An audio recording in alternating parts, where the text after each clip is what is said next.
Hola, bienvenidos a una nueva conversación pendiente. 8 días después de las elecciones vamos a empezar a vivir una nueva época en Colombia, no porque muchos de los fenómenos y asuntos que vayamos a tener que tramitar como sociedad no llevemos décadas tramitándolos, conversándolos y muchas veces de manera dramática violentándonos también. Hoy quisiera saludar a la abogada, experta en derechos humanos, columnista del Espectador y crítica cultural, que es uno de los aspectos que más me interesa conversar con ella hoy, Cristina Nichols. Cristina, gracias por estar aquí en Conversaciones Pendientes. Querido Juan David, muchas gracias por el espacio, qué bueno volverte a ver y bueno, que sea productiva la conversación y qué rico estar acá contigo. Pues fíjate que yo siempre cuando pienso cuál es la próxima conversación, lo que pienso es en los temas, y para los temas busco entonces personas con las que quiero aprender. Y esta semana y las últimas semanas después de la primera vuelta, digamos, ha habido toda empieza una reflexión sobre las redes sociales, sobre el mundo digital, sobre aquello que no pudimos ver, quienes pertenecemos a un sentido progresista de la vida, que terminamos en este momento pues un empuje desde el gobierno, y yo insistía en que no estábamos viendo eso que algunos teóricos llaman la ilustración oscura o los movimientos aceleracionistas o todo un mundo que yo creo que comprendemos teóricamente pero que no entendemos algorítmicamente. Y yo, al empezar a ver ciertos diálogos que tú tenías en la plataforma X, en donde eres una de las mujeres que se agreden más en esa plataforma, junto a otras colegas como Ana Cristina Restrepo y otras tantas, con las que además expreso mi solidaridad, mi compañerismo y todo mi apoyo. Quería empezar por ahí, un poco tú has tenido, digamos, y has encarnado ese lugar en ese mundo, es decir, que sabes un poco más que los demás. Yo creo que las mujeres saben un poco más de este momento que lo que creemos saber ciertos hombres. Entonces me encantaría que empezáramos como una reflexión desde ahí. ¿Qué es lo que tú has visto en todos estos años que llevas de redes sociales y qué es lo que se impone sobre las mujeres en esa violencia digital y en ese mundo que no conocemos lo suficiente? Bueno, primero sobre las redes sociales, yo creo que siempre han sido un terreno muy fértil para la inmediatez y para la mentira, ¿no? Y creo que a nosotros nos ha faltado estrategia y visión para contrarrestar esa mentira. Claro que es mucho más difícil desbaratar y desmenuzar una mentira que lanzarla en 3 segundos o en 4 segundos y que se esparza como pólvora. Pero creo que nosotros no hemos sido lo suficientemente conscientes de que este tipo de mentiras hacen mella en la psiquis de la sociedad y en la psiquis del mundo y que de alguna manera se van instalando y se va reproduciendo de boca en boca en la realidad, ¿no? Yo me sentaba en estos días, por ejemplo, a conversar con una mujer que votó por Abelardo de la Espriella y yo le decía como, pero a ver, deme sus razones, la quiero escuchar, quiero saber qué es lo que está pasando. Y ella me decía, pero es que Cepeda es un guerrillero, pero es que mire este video, pero es que mire que finalmente le vendieron el país a las FARC. Y esta no es una señora, digamos, que no haya tenido acceso a, a educación o ese tipo de cosas, es una señora formada, pero que durante 4 años escuchó discursos no solamente en las redes sociales, sino también en los medios de comunicación, discursos que nosotros preferimos de alguna manera omitir o no desmentir con la suficiente fuerza y con la suficiente garra y digamos con el suficiente alcance. Y discursos que finalmente están ya muy enraizados en la psiquis de la sociedad colombiana y que yo realmente no sé cómo vamos a hacer para empezar a desmenuzar y a desbaratar eso. Porque además es muy difícil convencer a la gente de que le están diciendo mentiras, ¿no? Y es muy difícil sentarse con alguien y mostrarle otra cara de las cosas, mostrarle cifras, mostrarle políticas, mostrarle otro tipo de elementos, porque la gente ya está absolutamente consumida por este tipo de narrativas y son narrativas a los que no les hemos puesto la suficiente atención y además porque nos da un poquito, y en eso me incluyo, nos da un poquito de asquito las herramientas para hacerle contrapeso a eso, ¿no? Entonces como qué pereza usar inteligencia artificial, qué horror TikTok, yo no voy a salir a hacer bailes, yo no voy a salir a ciertos espacios porque qué pena, porque estéticamente no me gusta, me incluyo ahí, pero mientras nosotros estábamos en ese tipo de reflexiones, ellos estaban utilizando todas esas herramientas durante años y años y años y años, y cuando ya nos dimos cuenta nos tenían una ventaja impresionante. Tú te sientas con este tipo de personas y les muestras quién es Abelardo de las Priellas, las entrevistas, los videos, y estas personas ya ni siquiera están interesadas por la verdad. Y es algo que a mí me asusta mucho, porque son personas que dicen como, no me importa que sea un narcotraficante, no me importa que sea un machista, no me importa que acose mujeres en vivo, no me importa. Las creencias que yo tengo en este momento sobre que ustedes son la maldad pura, pero en estado puro, son más importantes que la verdad. No me importa la verdad. Y esta puede ser la verdad, no me interesa que esta persona sea así. E igual voy a salir a votar por ella. Y sobre el tema de las mujeres, pues es que es mi tema. Y es el tema qué bueno que la mencionas, Ana Cristina Restrepo, Ana Bejarano Ricaurte, que también es una de las mujeres que permanentemente está en redes sociales dando debate. Y ellas no son mujeres precisamente, digamos, de izquierda, pero son mujeres liberales, yo no diría progresistas, pero sí liberales, defensoras de la Constitución y de las libertades mínimas. Y si tú ves la andanada tan tenaz que hay en contra de estas mujeres, en contra de mí misma, pues es muy superior a la que hay en contra de hombres. Y esto es una estrategia sistemática y producida desde las toldas de la derecha y de la ultraderecha, porque sobre todo hay unos cimientos del patriarcado y del machismo que se están afianzando mucho más, las esposas tradicionales, los roles de las mujeres en la sociedad. Abelardo de las Priellas en su círculo más íntimo no tenía ni a una sola mujer asesora, ni a una, ¿no? Todo su círculo son hombres y esto lo que transmite es el mensaje de que las mujeres no debemos estar en el debate público ni en el poder, sino que nuestro lugar es el lugar del cuidado, el lugar de la casa, el lugar del silencio, del acallamiento. Por eso siempre a nosotras nos mandan a callar, haga silencio, cállese, porque no se va, porque no la sacan de Blue Radio, porque no le quitan la columna. Digamos que hay, de alguna manera, esa persecución en contra de las mujeres con voz pública, y nosotras por supuesto que lo sentimos de manera mucho más latente, además porque hay que decirlo, en la izquierda también existe esto, ¿no? Y la izquierda también es machista y en el progresismo también hay machismo y también hay unas formas de la masculinidad que se reproducen en la política y que quien no las reproduce pues es señalado aunque no sea mujer.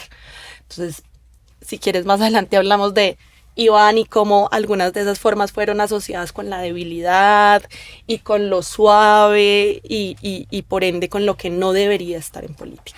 Creo que acá se nos abre la conversación que yo quería tener, porque yo creo que así como en los feminismos diversos está la gran oportunidad, también está el gran enemigo, ¿cierto? Porque lo que estás diciendo es: aquí el problema no es ideológico, sino es la humanidad es patriarcal o está construida patriarcalmente, y la guerra es una exacerbación del patriarcado, digamos, eso está claro.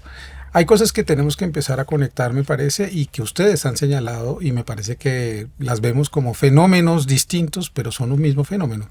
Me gustaría que hablaras en particular del caso Epstein, que has mirado, que has examinado, porque yo creo que ahí hay una pista, incluso temporal, de hace 20 años, en donde algo empieza a organizarse en esa crueldad del patriarcado contra las mujeres, las niñas y los cuerpos feminizados finalmente.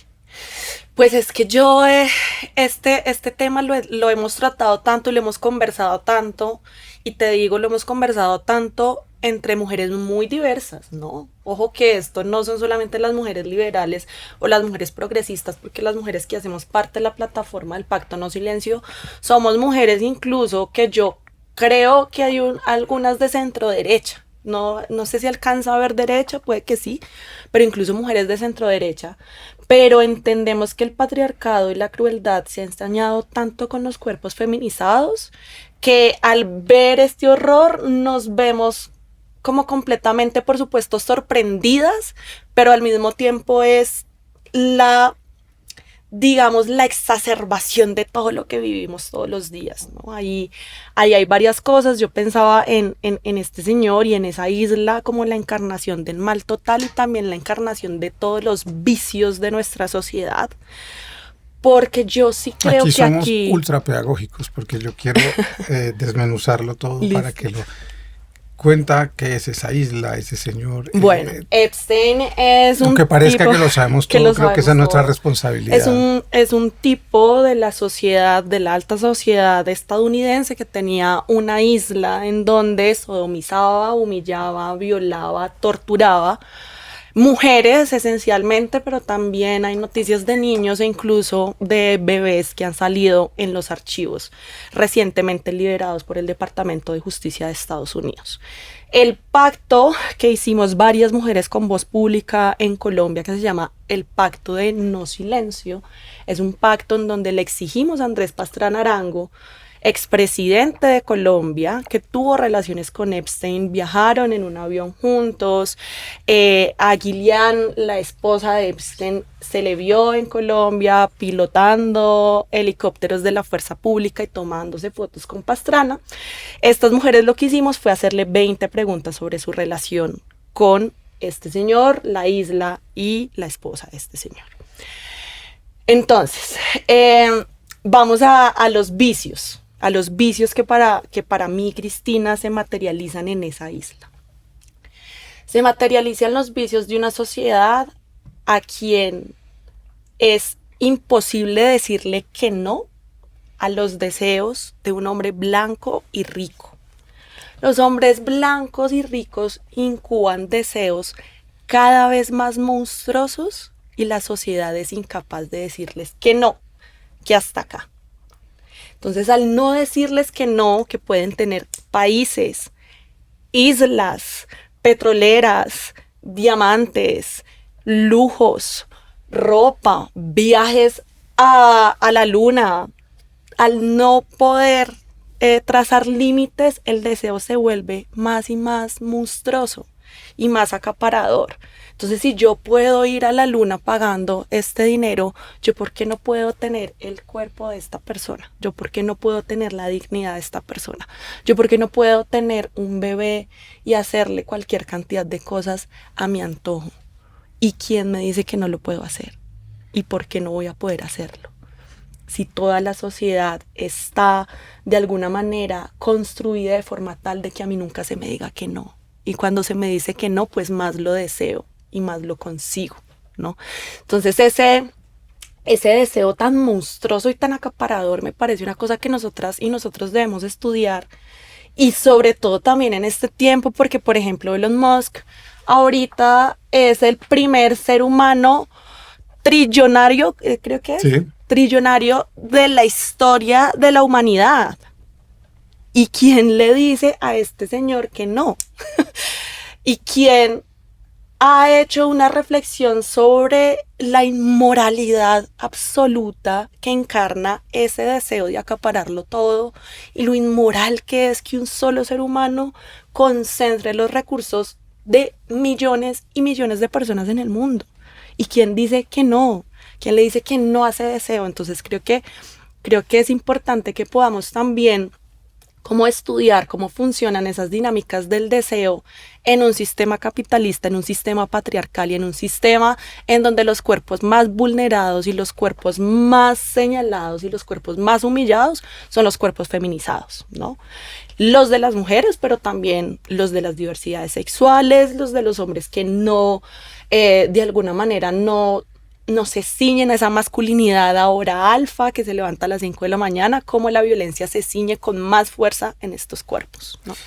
Tú nombras algo que me parece, digamos, conceptualmente es bastante entendible por ciertas capas de la sociedad. Pero si no lo bajamos a nuestras vidas, a veces eso parece que es un discurso de gente ilustrada que también es materia de odio de estas personas. Es decir, que se creen o nos creemos superiores, que somos progresistas, que creemos en unos valores que están caducos, porque eso es lo que están planteando. A mí me interesa que tú aterrices eso a la vida de las mujeres, a la micropolítica de las mujeres, al mundo doméstico de las mujeres, porque tengo una tesis y me gustaría conversarla contigo, y es: un hombre solo conoce la crueldad del patriarcado en situaciones límite, es decir, cuando es torturado, cuando es violado. A los hombres también los violan. Claro, ¿no? pero cuando es víctima, digamos, de una violencia extrema por una situación o ideológica, pero las mujeres viven esto de manera cotidiana incluso en el sistema de relación con los hombres en su propia casa, porque a veces esto nos suena que son monstruos que están en una isla y no lo aterrizamos, y me gustaría mucho que pudieras hablar también de, ¿no?, tú y la experiencia de tu gente, las mujeres que tú conoces en un país como Colombia, que acaba de lanzar un mensaje en ese sentido indiscutible. Ya veremos qué hacemos, por supuesto, no vamos a dejar que ellos dominen esto, porque sí, hay resistencias y por supuesto las mujeres serán fundamentales en esto, y hay muchos que queremos seguirlas, por supuesto. Entonces me gustaría que hablaras un poco de eso, para que también quien nos ve, que está en su casa, que tiene probablemente alguien al lado que es violento, qué es lo que pasa en ese sistema para que ustedes sientan hora tras hora que la crueldad está ahí. Mira que yo, ahorita que estabas hablando, me acordé de que este fin de semana dije, bueno, me voy a ver una película ligerita, como para medio pasar. Y en Netflix había una película que se llama como Las Mujeres Primero. Y es una película que es como una medio comedia para verse el domingo. Y es una película en donde un hombre oficinista se golpea la cabeza y como que despierta en un mundo dominado por mujeres, como que se voltea la cosa. Y yo dije, pero bueno, vamos a ver qué va a salir. Y para mí fue tan impactante ver tan plástico y tan materializado en una pantalla, y también tan ligerito, porque no es para nada una película, ¿no? Cómo funciona el patriarcado en la cotidianidad, cómo te reciben a ti cuando te abren la puerta, cómo debes presentarte tú en una oficina, cómo vives tú la cotidianidad en tu cuerpo, cuáles son las partes de tu cuerpo que te tienes que quitar, cómo corporalmente las mujeres nos comportamos. A mí me parecía súper raro ver a las jefas de la película tomando whisky con las piernas súper abiertas y así. Yo digo, pero es que nosotras de jefas no podemos hacer eso, y sí tenemos jefes que lo hacen. Y lo estaba viendo con un amigo, hombre, y él me decía, pero yo siento que están exagerando en pro de la comedia. Y le dije, no. Lo chistoso es que todos los días cuando tú sales a la calle y tomas un taxi y vas sola, tienes miedo de que te pase algo. Prefieres callarte tu opinión política con el taxista porque te da miedo que el taxista te vaya y te viole, ¿no? Tienes miedo de, en ciertas circunstancias, sonar demasiado gritona e histérica cuando a tu compañero le dicen que es vehemente y estratégico. Tienes miedo de expresarte corporalmente de alguna manera, porque siempre van a existir señalamientos mucho más punzantes hacia ti que hacia los hombres. Y estos son violencias cotidianas que de alguna manera se ven de forma permanente, pero hay otras mujeres en otras condiciones muchísimo más adversas que esto se manifiesta en la cotidianidad del golpe, en la cotidianidad de la violación, en la cotidianidad de la censura, en la cotidianidad de la violencia económica, en la cotidianidad de absolutamente todo, de cada paso que dan sufriendo esta violencia. Y creo también, tristemente, que nosotros y nosotras somos reproductores de esta violencia de manera cotidiana y a veces de manera inconsciente, porque ninguna persona en el mundo, yo no conozco una persona en el mundo que sea completamente deconstruida, ¿no? Nosotras y nosotros también reproducimos esa violencia, pero a mí me parece importante, vengo de dar algunos talleres de género, me parece importante saber identificarla, saber identificar por qué en la publicidad de la cerveza siempre salen las chicas águila como objetos de cosificación, como que hay todo un sistema construido que es muy difícil ver y que es muy difícil activar el detonador y decir, wow, esto es machismo, pero existe, ¿no? Existe y se reproduce y está presente en nosotros y en nosotras.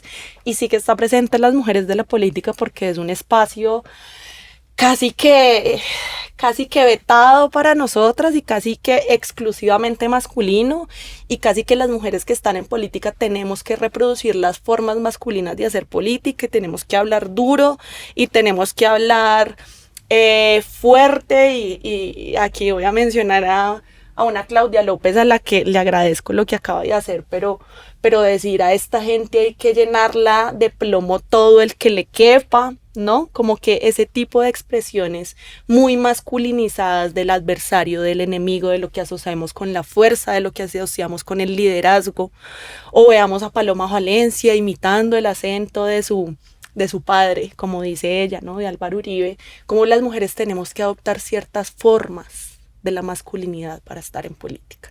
Y eso, de alguna manera, pues finalmente lo que hace es que se reproduzca el sistema en donde lo femenino y lo feminizado es débil, no sirve para liderar, no sirve para estar en el poder, entonces mejor dejémosle esto a los que saben y ustedes a otra cosa, ¿no? A pesar de la violencia digital que has sufrido tú y que has sufrido Ana Cristina, Ana, y tantas mujeres, digamos, que tienen unos liderazgos y unas audiencias mayores que mujeres que no las tienen, hay una idea que también me interesa, y es que el mundo digital obviamente es un mundo en donde nuestra identidad es un avatar, no es nuestro cuerpo, hay una identidad construida ahí. De hecho, les recomiendo el último libro de Naomi Klein, que se llama Doppelganger, para que lo lean, para que vean cómo es ese mundo espejo.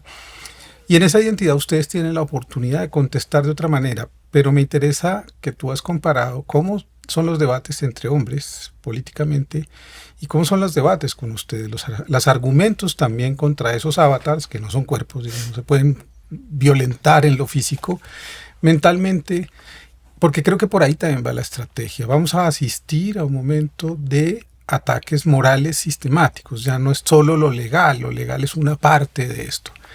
Pero destruir al otro en su reputación, incluso usando estrategias de inteligencia artificial, descontextualizando frases o mezclando la misma voz de uno que está aquí presente con la cual ya se puede construir lo que uno quiera, va a ser una estrategia muy presente en los tiempos que vienen.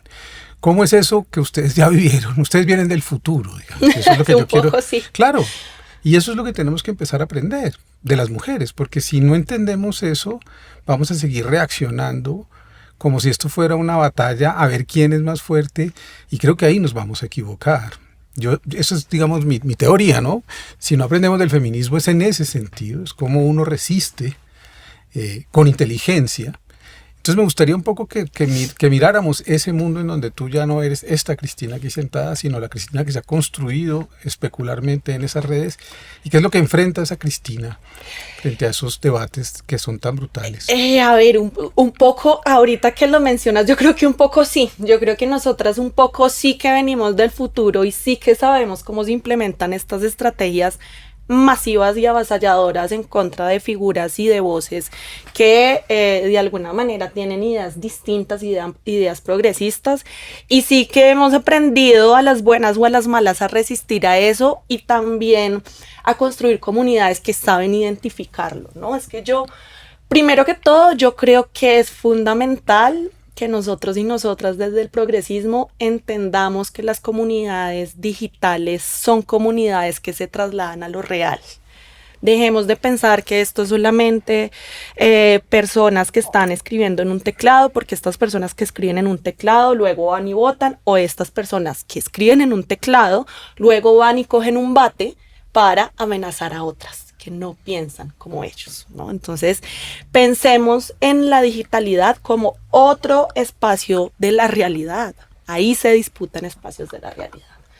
Entonces la primera cosa es eso. Lo segundo, yo creo que cada una de nosotras con su estilo, porque somos distintas entre nosotras, ha construido una comunidad fuerte que sabe identificar esos ataques y que de alguna manera intenta desbaratarlos con otro tipo de argumentos, ¿no? Entonces, cuando a Ana Cristina le dicen guerrillera o a Ana Cristina le dicen que es que ella es petrista, la gente que la sigue, la gente que le ha seguido durante años, sabe que no lo es.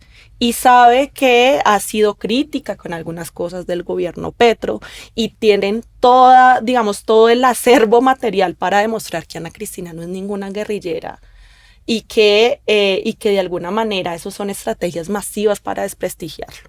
Que esta comunidad pueda responder, que esta comunidad pueda decir esto no es así, que esta comunidad tenga videos, pruebas, documentos para decir esto no es así, es valiosísimo. Y de alguna manera es lo que nos tiene a nosotras en este momento todavía, a pesar de tantos ataques, con nuestra voz y con nuestra opinión en la discusión pública, ¿no? Porque hay gente que finalmente nos ha aprendido a conocer durante los años y sabe lo que nosotras somos y sabe cuáles son nuestras intenciones y tiene herramientas para controvertir esas narrativas que son tan avasallantes, ¿no? Y que en definitiva inicialmente se pueden sentir como casi que como incontestables, ¿no? Uh-huh. Que pensamos, no, pero yo, que, por ejemplo, hace años, pero yo, Cristina, ¿cómo voy a ser yo para contestar a miles y miles de cuentas que me están atacando a diario? Yo creo que lo mejor será cerrar mi cuentica e irme a hacer mi vida, a escribir libros y a ver películas, que es lo que a mí me gustaría hacer en la vida. Pero después vi que no es incontestable y que finalmente sí podemos dar los debates y que finalmente sí podemos construir comunidades y que finalmente sí podemos desbaratar mentiras, aunque nos cueste más, ¿no? Y nos va a costar más.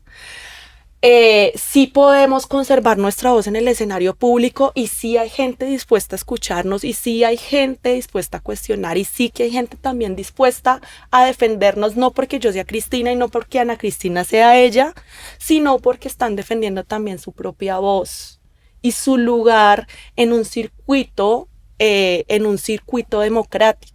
Porque si eso le pasa a ellas y si ellas renuncian a tener voz, pues ¿qué me va a pasar a mí también, no? Yo no voy a poder alzar una bandera ni a exponer mis ideas si la dinámica es la dinámica del avasallamiento. Ya ahorita, y esto también es desafortunado, pero yo creo que es como nos tocó a nosotras, porque como tú dices, venimos del futuro. Yo creo que ya ahorita a mí muy poquiticos ataques me hacen mella. Tristemente uno se acostumbra a que todos los días salgan con cualquier cantidad de cosas y tristemente también aquí toca tomarse las cosas con humor a veces, ¿no? Por supuesto cuando no hay una violencia muy explícita. Por ejemplo, hice un trino diciendo que tan vulgares ellos y me dijeron, pero más vulgar usted y más fea usted, y yo pues sí, a veces sí también soy ramploncita y me gusta la cerveza Corona con no sé qué, como que también hay que tomarse las cosas con algo de humor en ciertas situaciones, porque yo creo que la solemnidad excesiva también nos lleva a empoderar y a darle mucho poder a cosas que no tienen poder. A mí me dicen flacuchenta, fea, gorda, chiquita, grande, lo que sea, y finalmente ese tipo de ataques me parecen chistosos y me parecen cándidos. Entonces también hay que aprender a saber qué batallas dar, cuándo ponerse serio y cuándo decir, tú a mí me estás diciendo que soy una guerrillera, que me tienen que bombardear, que me tienen que destripar. Ese es el momento de contestar y ese es el momento de decir, bueno, vamos a activar comunidades, vamos a contrarrestar narrativas, pero otros que se burlan de ciertas cosas, me parece que también hay que bajarle un poco a la solemnidad, porque nosotros en la izquierda somos muy solemnes y en fin, y yo creo muy helenísticamente que los griegos nos trajeron el humor y la burla hacia sus dioses para que nosotros también pudiéramos burlarnos de los dioses y de nosotros y de nosotras mismas.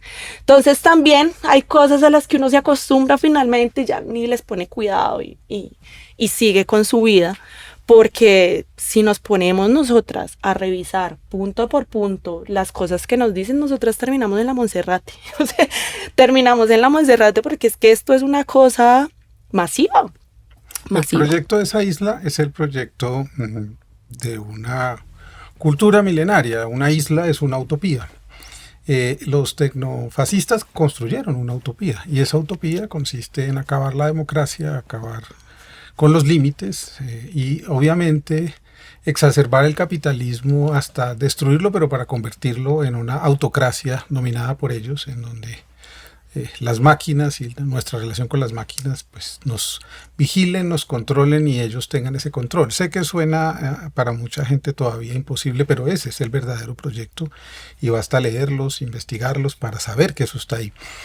En el momento en que estamos, y desde hace unos años, y que coincide con el tema de Epstein, ha habido una emergencia a la par de todos esos movimientos feministas que han contestado a través de las redes, que han podido hacer scratches, que han podido denunciar estas violencias, la instalación de algo que no terminamos de entender que se llama la machósfera.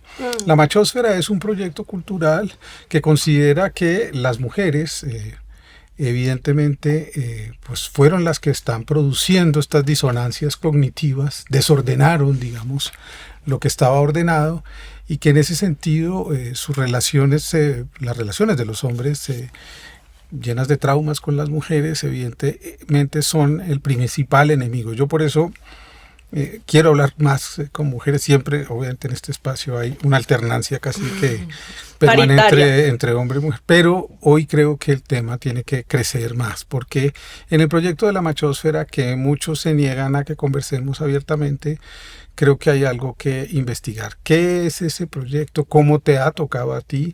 Porque ahí están los ataques más complejos de enfrentar, digamos. Ahí hay una especie de transparencia de decir, o te sometes o te sometemos. Incluso escribiste una columna que me interesó mucho, diciendo cómo esas operaciones y esas estrategias de inteligencia artificial hoy están usando fotos de mujeres vestidas a las que las desnudan y las exponen de una manera brutal para evidentemente convertirlas en una especie de brujas medievales a quienes hay que quemar.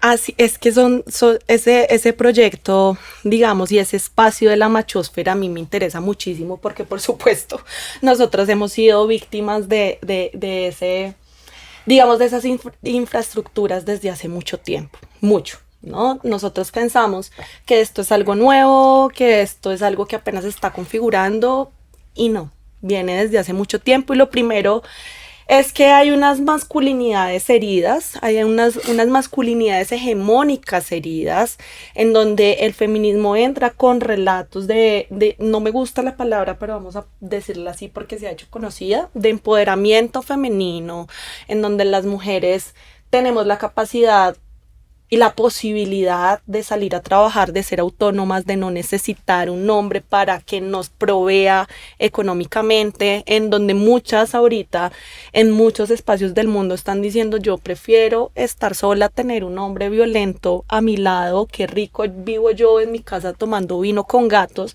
Y esto es una ofensa absoluta a la masculinidad hegemónica y al lugar que se supone deberían ocupar estos jóvenes, porque hay muchos jóvenes en el mundo, ¿no? Y si a mí no me necesitan y si no soy el hombre proveedor, entonces ¿quién soy? Y si a mí me desprecian, entonces ¿qué? ¿Dónde está el orden natural de las cosas y cuál es mi posición en el mundo si no es este? Y el mundo de la machósfera es un mundo que funciona como una espiral, ¿no? Porque entonces empieza esta masculinidad herida, la masculinidad que no sabe recibir un no por respuesta, que no sabe recibir el rechazo. Yo digo, a todos y a todas en la vida nos han rechazado, pero estos pequeños hombres no saben recibir un no saben manejar y gestionar las emociones que genera un rechazo.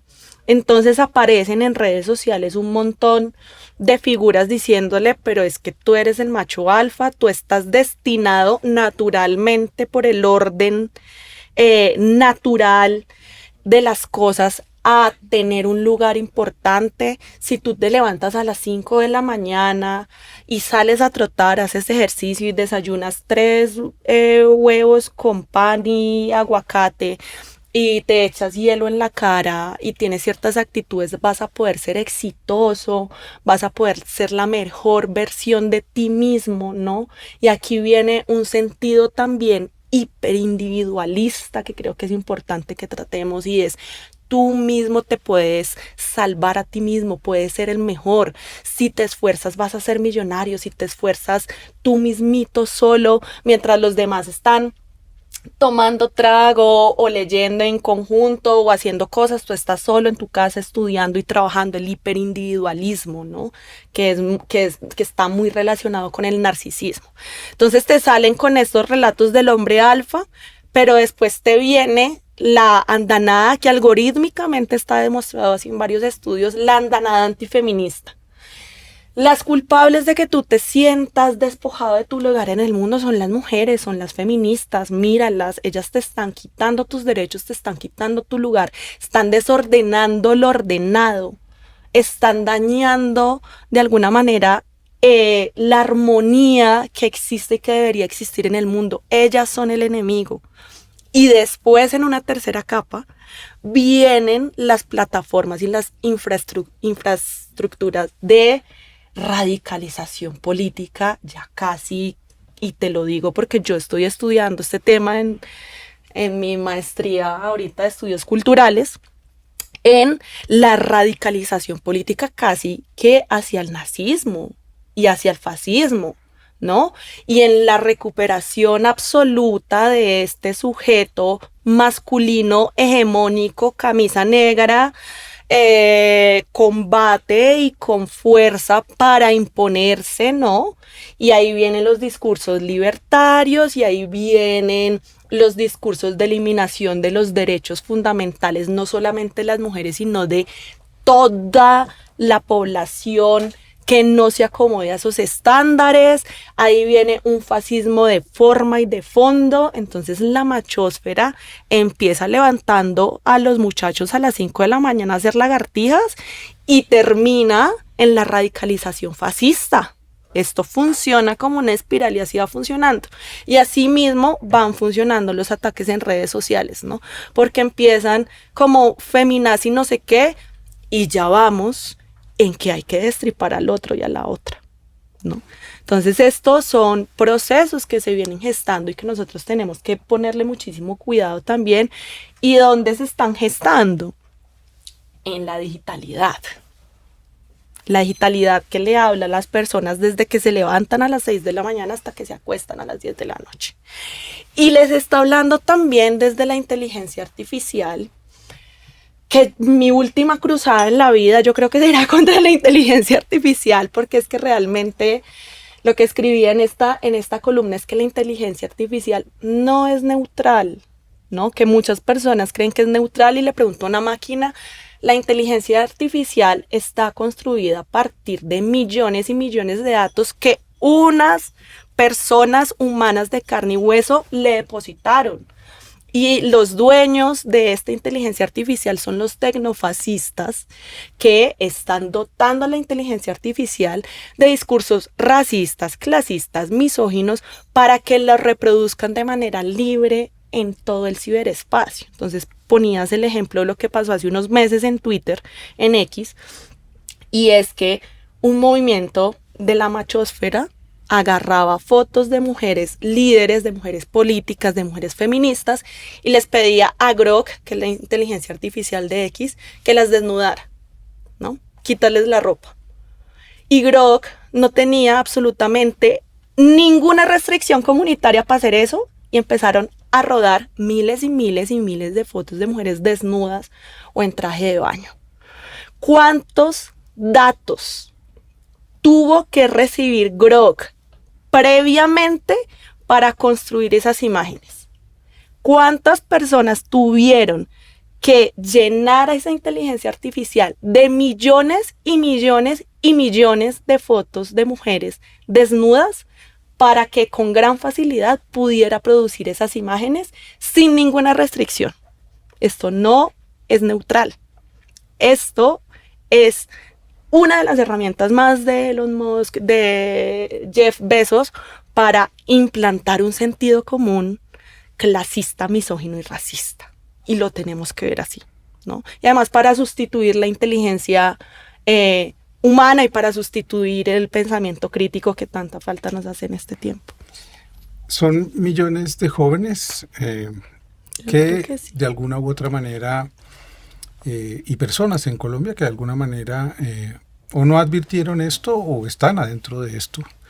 No son ni más faltaba culpables, no son ni más faltaba responsables en un sentido absoluto, porque vivimos en un mundo que perdió su atención. La atención es una economía misma, ¿cierto? Entonces, evidentemente, hemos creado y hemos educado y hemos admitido que estos dispositivos nos gobiernen. Digo, esto está en los videojuegos para los niños. Todas estas ideologías están presentes en el consumo cultural, ya no de la televisión y el cine como era antes, que iba siendo, digamos, más limitado. Es de nosotros los nostálgicos. Pero ahora ya en lo que tú dices, en la cotidianidad, en una transmedialidad que pues, está en fotos, o está en videojuegos, o está en canciones, o está en listas de las plataformas de música que incluso ya construyen grupos que no existen, y en fin, una cantidad de ideas que están ahí. Yo quisiera terminar porque lo que me interesaba de hablar contigo es que toda esta descripción que has hecho es lo que me parece que se va a instalar en estos 4 años en Colombia con una voluntad de acelerarlo. Porque cuando esto se acelera, que es la premisa de ellos, el aceleracionismo, evidentemente llega a más personas y gobierna más mentes, y entonces las disidencias, los feminismos, las resistencias pues se vuelven más pequeñas. Es decir, no hace falta solamente destripar a la gente humanamente, claro, sino mentalmente. ¿Qué es lo que tú ves en lo que puede venir y qué? Y esta era la última pregunta que quería hacerte, obviamente, para que reflexiones el tiempo que quieras, es ¿cuál entonces es el aprendizaje que nos puede dar el feminismo en esto? Porque si yo creo que hay alguna oportunidad, es en esa revolución que no se ha producido y que si se emancipa realmente es la que nos puede garantizar una salida real a estos dispositivos tecnocapitalistas y ya tecnofascistas. A ver, yo creo que más allá del feminismo, porque el feminismo también es como todos los movimientos políticos, es un espacio con flujos y reflujos que en este momento está teniendo serias discusiones internas como lo tiene todos los movimientos políticos. Pero yo creo que es importante acá varias cosas. Primero, y esto lo decía en una charla anterior, y también lo escribo casi que siempre que puedo en mis columnas, primero que todo, y es un ejercicio personal, individual, pero que invito a todo el mundo a hacerlo, es obligarse a la esperanza radical. Porque todo, digamos, frente a lo que está pasando, sentimos es que esto es imparable. Es como si viniera una horda de animales salvajes y estuviéramos así solitos, inermes, y como que lo mejor es rendirse. Yo siempre me obligo a mí misma a tener esperanza, ¿no? Y también es un ejercicio dialéctico y de revisión de la historia, porque si yo estoy sintiendo esto, pues yo no me imagino lo que estaban sintiendo en la Primera Guerra Mundial, en esas trincheras en donde se morían millones de jovencitos por unas disputas territoriales que avanzaban así. En la Segunda Guerra Mundial, que ya sabemos todo lo que pasó, yo no me imagino la desesperanza tan tenaz, pero finalmente fueron las que sostuvieron la esperanza y los que sostuvieron la esperanza y la entereza, los que pudieron darle vuelta a la situación. Y yo me obligo a eso todos los días, y yo soy la persona más pesimista del mundo, soy la persona más cínica del mundo, pero algo que he aprendido de la historia del movimiento social colombiano es esa esperanza radical. Porque es que yo he conocido a los campesinos más jodidos, más cercados, más llenos de glifosato, más, mejor dicho, lo que tú te puedas imaginar, y la entereza y la esperanza de que las cosas pueden ser distintas me obligan a mí, una señora que vive en Bogotá, en Chapinero, a mantener esa esperanza y esa actitud frente al mundo, ¿no? Entonces, claro que se pueden hacer cosas y queda todo por hacer. Lo segundo, a mí me parece importante que dejemos, incluyéndome a mí, que dejemos la asepsia frente a ciertas cosas. nos toca untarnos, nos toca abrir TikTok, sí, nos toca hablarle a ese joven al que le hablan todos los días desde 6 de la mañana a 10 de la noche, a nosotros también nos toca hacer eso. Y a nosotros también nos toca inventarnos maneras éticas de entender el sentido del mundo en el que estamos viviendo. Sí, porque qué rico fuera, a mí me encantaría que la vida fuera otra vez el cine y los libros como me crió mi madre, pero la vida y el mundo no funciona así. Y el reto que tenemos es darle vuelta a esas herramientas que están acá para un poco despojarlas del ruido y del mugre y de la maldad y también hacerlas propias, ¿no? Y también dotarlas de cierta imaginación, de cierta esperanza, de cierta picardía también, de cierto sentido de futuro. Disputarnos el sentido de futuro con las herramientas que tenemos ahorita, y eso lo está haciendo el alcalde de Nueva York, que para nada me parece a mí que hizo una campaña con payasadas, sino que hizo una campaña fresca y que curiosamente, que es algo que me parece muy interesante, curiosamente sí se enunció a sí mismo como socialista, ¿no? Y que creo que a nosotros también, apropiándonos de esas herramientas, nos toca empezar a quitar capas de mugre sobre ciertas cosas que nosotros hemos sido y que defendemos. Y lo último desde el feminismo es que yo creo que el feminismo y las feministas somos tan diversas entre nosotras, pero si algo tenemos es que nos podemos caer mal entre nosotras, pero se meten con una y salimos todas a defenderlas, ¿no? Porque finalmente es una apuesta ética y es una apuesta por la vida, pero también es una apuesta política, ¿no? Y es una apuesta en la que nosotras sabemos que si no funcionamos, casi como un puño cerrado, vienen por cada una de nosotras a cazarnos.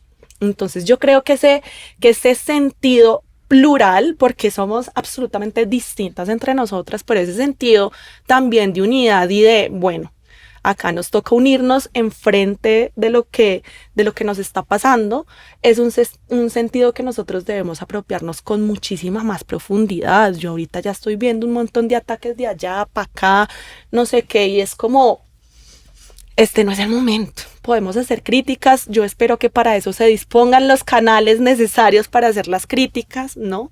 Que no sea todo mediante Twitter. Pero nosotros acá tenemos que mostrar una solidez y una altura y de alguna manera un sentido casi que vanguardista frente a lo que tenemos enfrente, porque se nos vienen 4 años duros, 4 años donde tenemos que echar mano de la esperanza en la gente y la unidad, porque si no, acá no sé qué será lo que va a pasar, pero me mantengo en mi posición de que tenemos todo para hacer y de que tampoco les va a quedar tan fácil destripar a 13 millones de personas. Tampoco. Cristina, gracias por estar aquí en Conversaciones Pendientes. Gracias a ti por invitarme. Muchas gracias a quienes ven y bueno, nos vamos a seguir viendo. Así es. Y a ustedes, comunidad, humanidad, esperanza radical.